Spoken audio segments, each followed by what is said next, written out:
Hello, my name is Josh Moore, and this is my individual submission for the SRS Group project. This submission is split into two parts. In the first part, I will explain our YouTube SRS project through the eyes of my chosen stakeholder, which is the competitors. In the second section, my focus will be on the work that I conducted throughout the SRS project, including any issues that arose and how I overcame those issues and my main learning outcomes. So, who are the competitors? This is a section from the SRS stakeholder matrix, which outlined the stakeholder, their interest level, influence, roles and interest, and other information about them. So here we have the competitors. The competitors of YouTube would be other video sharing platforms such as TikTok or Vimeo.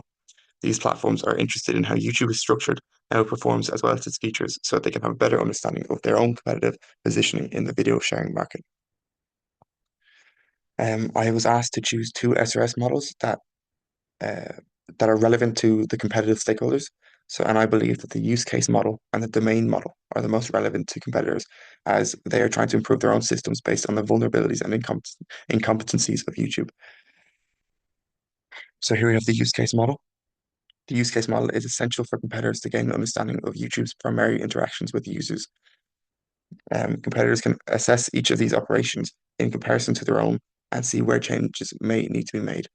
Operations such as uploading, viewing, and searching. For example, TikTok may see that YouTube has a long wait time for uploading. Based on this, they can improve their own app.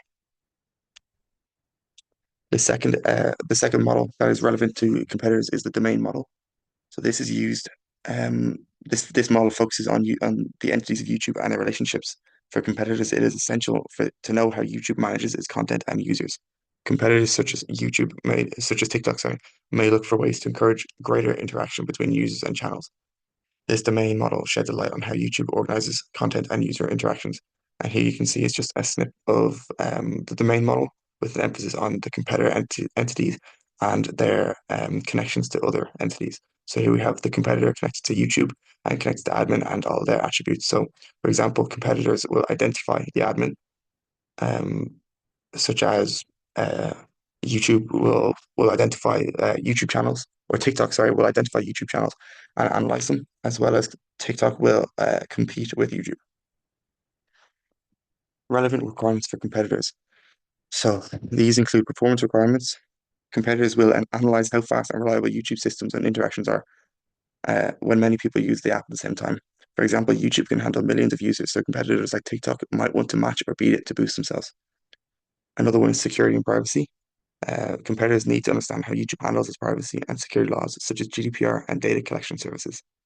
Another relevant requirement for competitors is their monetization features. In order to boost revenue for the company and its users, competitors will analyze YouTube's earning features, such as subscriptions, ad revenues, and memberships. So here are three questions that I would ask competitors such as TikTok or Vimeo. What specific challenges does YouTube face when maintaining platform stability during peak user traffic?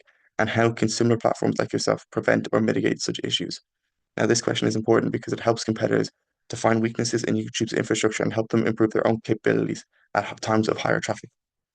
My second question would be, what data protection techniques does YouTube employ and how can competitors implement or surpass these to better address privacy-conscious users' needs? From a competitor's viewpoint, understanding YouTube's approach to security can reveal gaps or opportunities to attract users with superior privacy features. For example, this might be governments who want to run a TikTok account or a YouTube channel, and they need higher levels of privacy. My last question would be, which aspects of YouTube's recommendation system are most effective in driving user engagement, and how might competitors innovate to deliver even more personalized and impactful content recommendations? Competitors can analyze the effectiveness of YouTube's algorithms to design smarter, more engaging systems that attract users through enhanced personalization. Again, this would significantly boost competitors' um, positioning in the video sharing world. Here's part two of my project. So this is where I will reflect on the work that I carried out. So I carried out work on three distinct sections. These included YouTube system constraints, where I could discuss the legislation's trade-offs and requirements that might have a negative or slowed impact on the development of YouTube systems. My second part was assumptions and dependencies. This highlights key factors that could influence YouTube's design, implementation, and operational functionality. These factors encompass external constraints and internal considerations that developers and stakeholders must account for when developing a system.